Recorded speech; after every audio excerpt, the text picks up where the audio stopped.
Cette vidéo est faite pour les personnes qui ont du mal à se séparer de la musique mondaine, de la musique profane.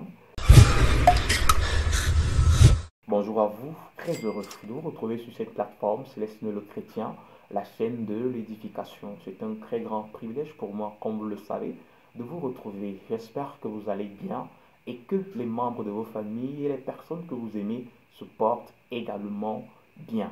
Avant toute chose, je m'en vais de suite vous prier de bien vouloir aimer cette vidéo, la commenter pourquoi pas, et naturellement partager ce contenu parce qu'il concourra à l'édification de plus d'une personne et surtout gagnera une âme pour la gloire de notre Seigneur. Et bien vouloir vous abonner également. Aujourd'hui, nous entamons une série de vidéos qui traiteront toutes sur la musique. Nous allons ensemble découvrir les origines de la musique, les sources de la musique profane ou mondaine. Nous parlerons également de la typologie des musiques que nous pouvons rencontrer dans notre monde et nous sortirons naturellement sur le gospel, les origines du gospel et les influences négatives que peut avoir le gospel dans la vie de plusieurs chrétiens. Et le dernier chapitre de ces vidéos portera sur comment est-ce qu'un chrétien peut louer ou adorer Dieu dans cette génération. Cette vidéo est faite pour les personnes qui ont du mal à se séparer de la musique mondaine, de la musique profane.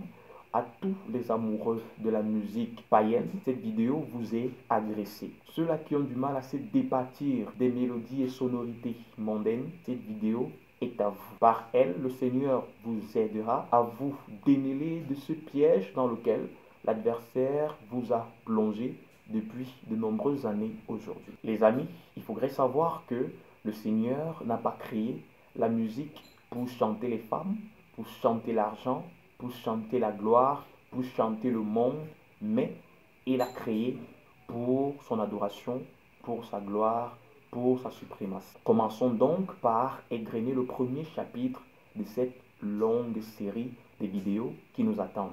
Quelles sont les origines de la musique en général et les sources de la musique profane en particulier? Que disent les Écritures? Lisons ensemble. Ézéchiel chapitre 28 à partir du verset 11. Il est écrit: La parole de l'Éternel me fut adressée en ces mots. Fils de l'homme, prononce une complainte sur le roi de Tyr. Tu lui diras: Ainsi parle le Seigneur l'Éternel.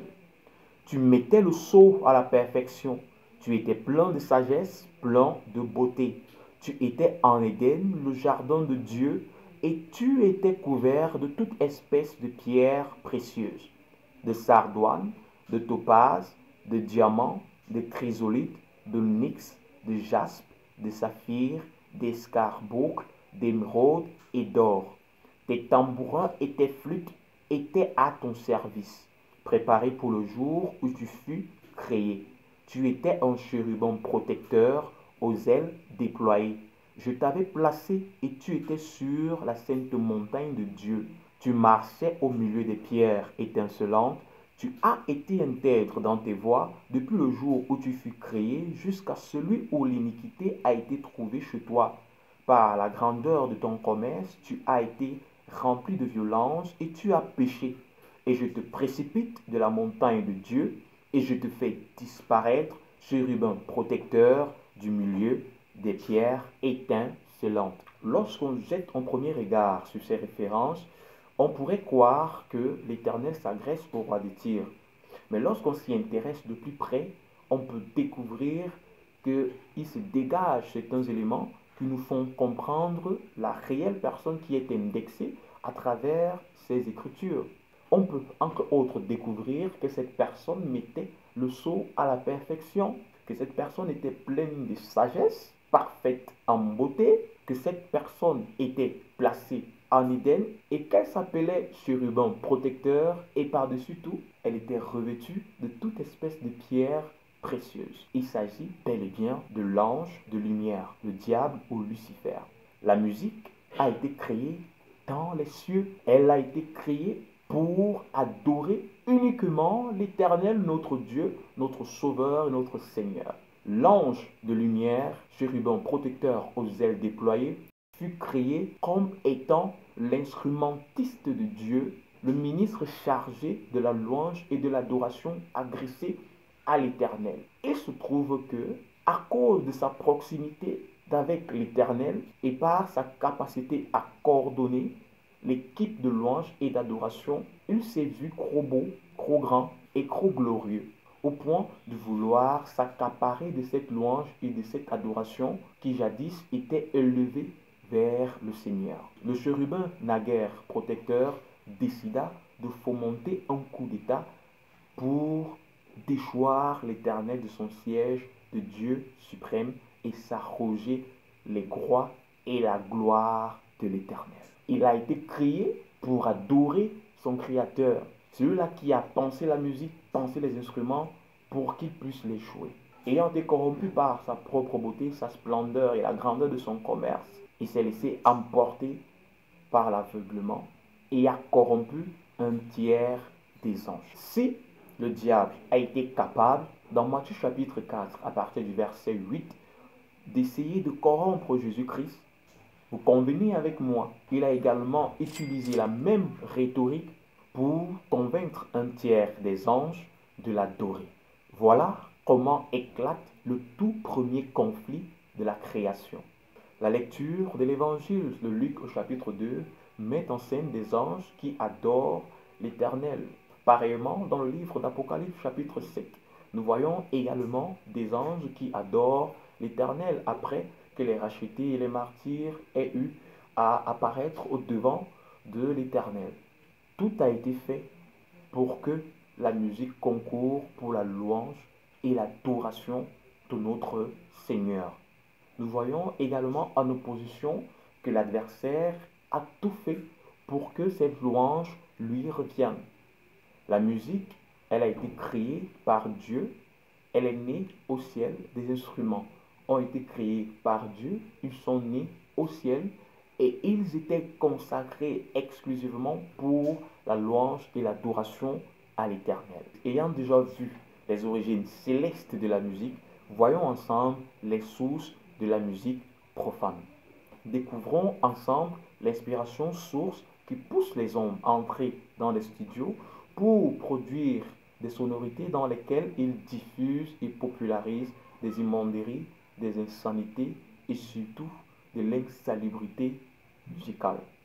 Lisons Genèse chapitre 4 à partir du verset 17. Caïn connut sa femme, elle conçut et enfanta Enoch. Il bâtit ensuite une ville et il donna à cette ville le nom de son fils Enoch.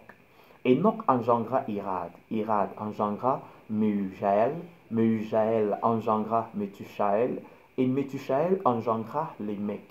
Lémec prit deux femmes, le nom de l'une était Ada, et le nom de l'autre, Séla. Ada enfanta Jabal, il fut le père de ceux qui habitent sous les tentes et près des troupeaux.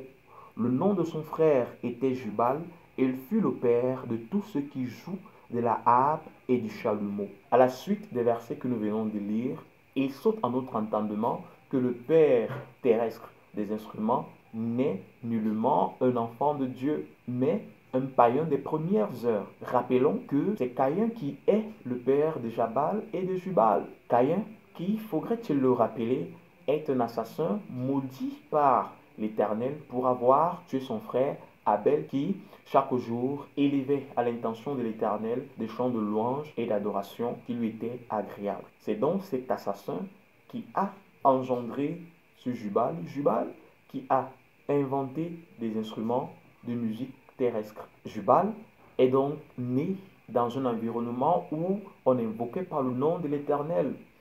Et son invention ne lui a forcément pas permis de louer l'Éternel puisqu'il n'avait pas cette notion, il n'avait pas les rudiments lui permettant d'entrer en relation avec son Créateur. Dans les versets 25 et 26, Adam connut à nouveau Ève et de cette union naquit Seth. Et c'est par ce nom qu'à nouveau les hommes apprirent à invoquer le nom de l'Éternel. Seth est né dans un monde où il a trouvé les fils de Caïn en train d'élever des louanges et d'adoration pour des dieux étrangers. Il a donc utilisé ces mêmes instruments pour la louange de l'Éternel, le Dieu Tout-Puissant. C'est une ligne de démarcation qu'Adam ainsi érigée Seth, créant la scission entre les enfants du diable et les enfants de Dieu. Je m'en vais donc terminer en te posant cette question. La musique que tu écoutes, qui en est le père, qui en est le géniteur, quelle en est la source? Que le Seigneur prenne soin de vous. Shalom.